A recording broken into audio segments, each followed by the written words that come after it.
Kaum nasionalis biasanya dalam otak bawah sadarnya mengatakan apapun yang dilihat akan mengacu pada nation interest, nation threat, nation right, survival of the nation. Misalnya ada sebuah kebijakan. Pejabat yang nasionalis melihat apakah nation haknya terpenuhi terlebih dahulu. Jika terpenuhi, baru rakyatnya. Baru kekayaan alamnya terlindungi nggak? Baru pejabatnya. Baru mikirin global dan negara lain. Demikian juga rakyatnya. Begitu ada kebijakan pemerintah, mereka tidak berpikir dulu, saya dapat apa, namun negara dapat apa. Negara, nation, haknya terpenuhi, baru rakyat mendapatkan haknya. Dan perlu diingat berkali-kali, nation itu bukan government, negara itu bukan pemerintah. Pemerintah itu pejabat yang dipercaya oleh rakyat untuk suatu periode tertentu untuk membangun negara dan rakyat. Di dalam membangun, kalau berpikir nasionalis, sekali lagi kita diskusikan, maka yang diutamakan adalah nation. Kalau mereka nasionalis, semuanya untuk negara terlebih dahulu. Misalnya di dalam mengelola kekayaan alam. Katakan nikel. Nikel kita dikeduk. Pertanyaannya, negara dapatnya apa? Rakyat dapatnya apa? Alamnya tetap terjaga atau brutal mining penambangannya sehingga rusak itu alam sisanya? Maka di dalam perjalanan bernegara kita harus waspada sebagai rakyat. Pejabatnya nasionaliskah atau individualis atau melayani suatu kepentingan? Biasanya yang dilayani tentunya yang paling menguntungkan dirinya. Kalau melayani rakyat pasti rakyat diuntungkan. Itu seharusnya. Tetapi apakah pejabat negara seperti itu? Sebentar, bagaimana kalau kita ke negara tetangga kecil kita di wilayah selatan Pasifik? Hanya sebagai contoh. Tujuannya apa? Tujuannya adalah kita ingin samakan persepsi kita. Wahai kaum nasionalis New Mind, kita pasti semua setuju. Salah satu kewajiban pengelolaan ESDM adalah sustainable sumber daya alam, bukan eksploitasi secepat-cepatnya seperti sekarang. Bukan juga digadaikan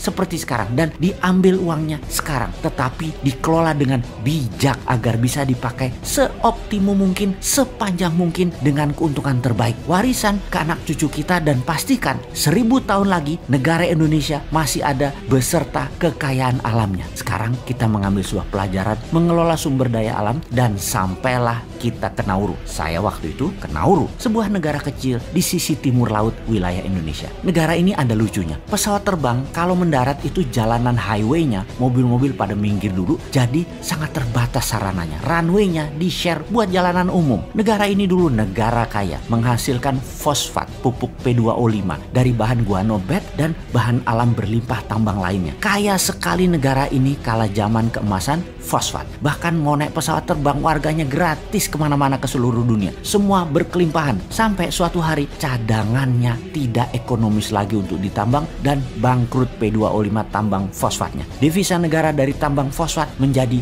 nol. Sekarang mereka miskin dan hanya hidup salah satunya membuat diri mereka yaitu negara free tax country seperti British Virgin Island. Namun seberapa besar pendapatannya? Kecil juga. Ditambah wisata masih kecil juga. Apa yang terjadi pada mereka? Kala itu negara pengeruknya adalah Amerika. Bagi Amerika nggak peduli mereka dengan kekayaan alam negara Nauru. Pokoknya sikat aja sampai habis. Ya begitu tidak ekonomis pindah. Sesederhana itu. Nauru mereka lupa mengelola kekayaan mereka akan sustainability. Kekuatan jangka panjang dengan sumber yang dikelola optimum. Sebetulnya bukan untuk menumpuk sekarang dan dihabiskan sekarang. Kalau saja mereka paham yang namanya SWF, Sovereign Wealth Fund. Mereka menjaminkan fosfat mereka untuk membangun misalnya Nauru sebagai hub maritim perkapalan ikan selatan Pasifik, negara turis dengan kasino layaknya Monaco misalnya, membangun free tax country lebih cepat di mana fosfat tadi ketika habis bukan habis hanya mendapatkan pajak saja namun pokoknya juga dapat. Mereka sudah gantikan kekayaan alam tadi dengan aset produktif